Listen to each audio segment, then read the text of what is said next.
പ്രതിപക്ഷ നേതാവ് പിണറായി വിജയനും CPIM സംസ്ഥാന സെക്രട്ടറി MV ഗോവിന്ദൻ മാസ്റ്ററും അടക്കം കല്ലാടി മണ്ണടിഞ്ഞ പ്രദേശം സന്ദർശിച്ചു. ദുരിതാശ്വാസ ക്യാമ്പിലുള്ളവരെയും പരിക്കേറ്റ് ചികിത്സയിൽ കഴിയുന്നവരെയും ഇരുവരും കണ്ടു. തുരങ്കപാത പദ്ധതി അവസാനിപ്പിക്കുക എന്നത് ശരിയായ സമീപനമല്ലെന്നും ആവശ്യമായ പരിശോധനയും അന്വേഷണവും നടത്തണമെന്നും ഗോവിന്ദൻ മാസ്റ്റർ പറഞ്ഞു.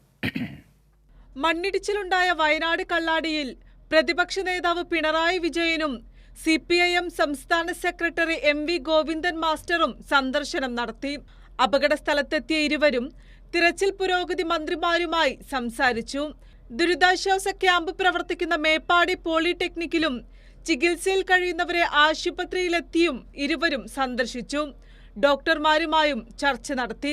യോജിച്ച പ്രവർത്തനമുണ്ടാകണമെന്നും പ്രദേശത്തെ ഉന്നതിയിലെ മുഴുവൻ ആളുകളെയും പുനരധിവസിപ്പിക്കണമെന്നും ഗോവിന്ദൻ മാസ്റ്റർ പറഞ്ഞു. നടന്നത് പ്രകൃതി ദുരന്തമാണ്. തുരങ്കപാത അവസാനിപ്പിക്കുക എന്നത് ശരിയായ സമീപനമല്ല. ആവശ്യമായ പരിശോധനയും അന്വേഷണവും നടത്തണം. ഫലപ്രദമായ രീതിയിൽ പദ്ധതി കൈകാര്യം ചെയ്യണമെന്നും ഗോവിന്ദൻ മാസ്റ്റർ പറഞ്ഞു. പ്രൊജക്ടിന്റെ ചുറ്റുവട്ടത്തിലുള്ള ആളുകളുടെ താമസ സൗകര്യവും പ്രധാനപ്പെട്ട പ്രശ്നം തന്നെയാണ്. അതെല്ലാം ഗൗരവപൂർവ്വം ആലോചിച്ച് അവരെയും പുനരധിവസിപ്പിക്കാൻ ആവശ്യമായ രീതിയിലുള്ള പ്രവർത്തനം ഗവൺമെൻറ് എന്ന രീതിയിൽ കൈകാര്യം ചെയ്യണം. ഇപ്പോഴെല്ലാവരും ചേർന്നുകൊണ്ട് ഫലപ്രദമായ രീതിയിലുള്ള ദുരിതാശ്വാസ പ്രവർത്തനം നടത്തി മുമ്പോട്ടേക്ക് പോകണം. വയനാടിൻ്റെ ഏറ്റവും പ്രധാനപ്പെട്ട ഭാവിയിൽ ആവശ്യമുള്ള ഒന്ന് തന്നെയാണ് ഈ പ്രോജക്റ്റ്.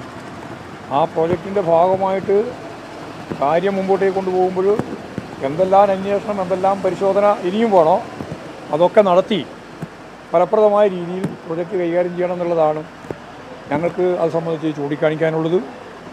ഇതിൻ്റെ മറവിൽ പ്രോജക്റ്റ് അവസാനിപ്പിക്കുക എന്നുള്ള നിലപാട് സ്വീകരിക്കുന്നത് ശരിയായ സമീപനമായിരിക്കില്ല. ആശുപത്രിയിലെത്തിയ മന്ത്രി PK ബഷീറുമായി പ്രതിപക്ഷ നേതാവ് പിണറായി വിജയനും ഗോവിന്ദൻ മാസ്റ്ററും സംസാരിച്ചു. CPIM സംസ്ഥാന സെക്രട്ടേറിയറ്റ് അംഗം MV ജയരാജൻ, വയനാട് ജില്ലാ സെക്രട്ടറി റഫീഖ്, മുൻ MLA CK ശശീന്ദ്രൻ എന്നിവരും ഇവർക്കൊപ്പമുണ്ടായിരുന്നു. News bureau, Wayanad.